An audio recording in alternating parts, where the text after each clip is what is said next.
আপনার কি নগদ অ্যাকাউন্ট ব্লক হয়ে গেছে? নগদ অ্যাকাউন্টের পিন ভুলে গেছেন? কোনো টেনশন নাই। আজকের ভিডিওটা সম্পূর্ণ দেখলে আপনি কোনো রকম ঝামেলা ছাড়াই আপনার নগদ অ্যাকাউন্টের পিন পরিবর্তন করতে পারবেন এবং আনব্লক করতে পারবেন। অনেক সময় আমরা নগদ অ্যাকাউন্টের পিন ভুলে যাই, তখন ভুলভাল পিন দেওয়ার কারণে আমাদের অ্যাকাউন্টে ব্লক করে দেয়। তো এই সময় আমরা কাস্টমার কেয়ারে ফোন দিয়ে নগদ অ্যাকাউন্টের পিন পরিবর্তন করে নিতে পারি খুব সহজেই, কিন্তু অনেকেই কাস্টমার কেয়ারে ফোন দিয়ে কথা বলতে পারে না, একটু ইতস্তত করে। তো তাদের জন্য আজকের ভিডিওটা নিয়ে আসলাম। আজকে দেখাবো কোনো রকম ঝামেলা ছাড়াই কিভাবে আপনারা ঘরে বসে আপনার নগদ অ্যাকাউন্টের পিন রিসেট করে নেবেন। তো ভিডিওটি ভালো লাগলে শেয়ার করে অন্য একজনকে দেখার সুযোগ করে দিবেন। পুরো ভিডিওতে আমি রাকিবুল আছি আপনাদের সঙ্গে। আপনারা দেখছেন টেকনিক্যাল রাকিবুল ইউটিউব চ্যানেল। তো চলুন ভিডিওটি শুরু করা যাক। নগদ অ্যাকাউন্টে পিন রিসেট করার জন্য আপনাদের মোট 3টি তথ্য প্রয়োজন হবে। ফার্স্টে রয়েছে যে এনআইডি কার্ড দিয়ে আপনার নগদ অ্যাকাউন্ট খুলেছিলেন সেই এনআইডি কার্ডের নাম্বার, এবং দ্বিতীয় সেই এনআইডি কার্ডের জন্মসাল। তৃতীয় যে ডকুমেন্টসটা লাগবে সেটা হলো লাস্ট 90 দিনের যে কোনো একটি ট্রানজ্যাকশন বা লেনদেন।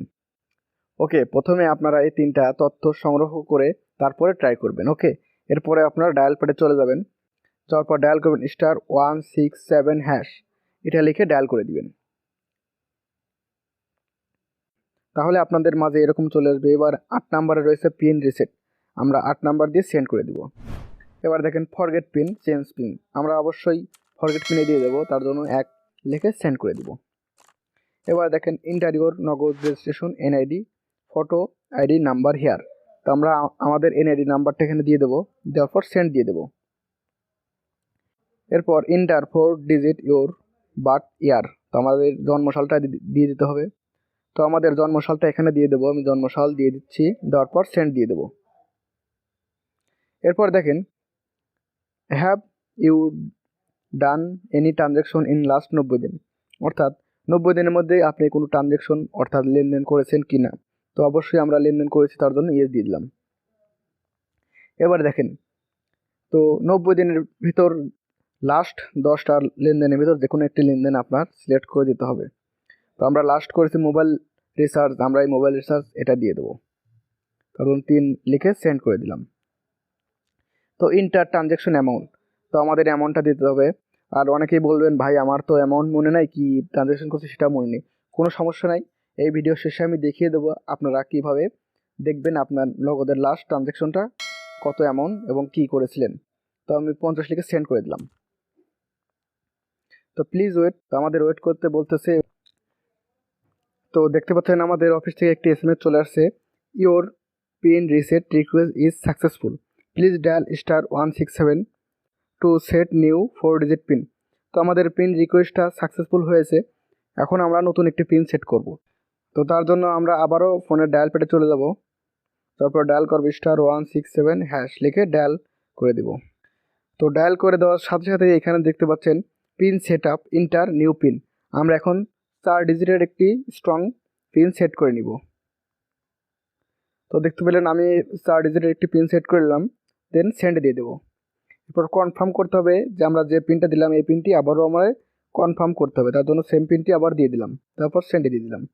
তো অলরেডি আমাদের কাজ কমপ্লিট, দেখতে পাচ্ছেন আমাদের নগদের পিনটা রিসেট হয়ে গেছে। আমরা আবার ট্রাই করবো, তার জন্য মাই নগদ এই অপশানে চলে যাব। তারপর আমরা ব্যালেন্স চেক দেওয়ার মাধ্যমে দেখবো আমাদের পিনটা সেট আপ হয়েছে কি না। আমি পিনটা দিয়ে দিচ্ছি। তো ভুম, দেখতে পেলেন আমাদের পিনটা সাকসেসফুলিভাবে রিসেট হয়েছে, অর্থাৎ চেঞ্জ হয়েছে। এখন কিন্তু আমরা নগদে ঢুকতে পারতেছি এবং ব্যালেন্সটাও দেখতে পারছি।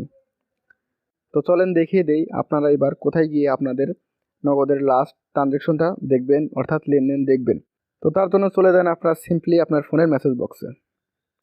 যাওয়ার পর আপনারা এখান থেকে খুঁজে বের করবেন কোথায় নগদ লেখা আছে। তো আমার যেহেতু এইমাত্র নগদ থেকে এসএমএস চলে আসছে, তার জন্য আমাদের প্রথমেই রয়েছে নগদ। আমরা যদি এখানে ক্লিক দেই তাহলে দেখবেন এখানে আপনার লাস্ট ট্রানজ্যাকশন পেয়ে যাবেন। যেমন দেখেন আমি মোবাইল রিচার্জ করেছি 50 টাকা, এটা দিয়ে কিন্তু আমি পিনটা রিসেট করেছি। তো এভাবে আপনার লাস্ট ট্রানজ্যাকশন খুব সহজে পেয়ে যাবেন। তো মূলত এইভাবে আজকের পর থেকে আপনারা খুব সহজেই কোনো রকম ঝামেলা ছাড়াই বিকাশের পিন রিসেট করতে পারবেন। তো ভিডিওটি কেমন লাগলো সেটা অবশ্যই কমেন্ট বক্সে জানিয়ে দিবেন। ভিডিওটি ভালো লাগলে একটি লাইক দিবেন। আমাদের টেকনিক্যাল রাকিবুল ইউটিউব চ্যানেলে নতুন থাকলে অবশ্যই চ্যানেলটি সাবস্ক্রাইব করে পাশে থাকবেনটি বাজিয়ে দিন। ফেসবুক পেজ থেকে দেখলে অবশ্যই পেজটি ফলো দিয়ে সাথেই থাকবেন। ধন্যবাদ সবাইকে এতক্ষণ সাথে থাকার জন্য। দেখা হবে নতুন কোনো ভিডিওতে। আল্লাহ হাফেজ।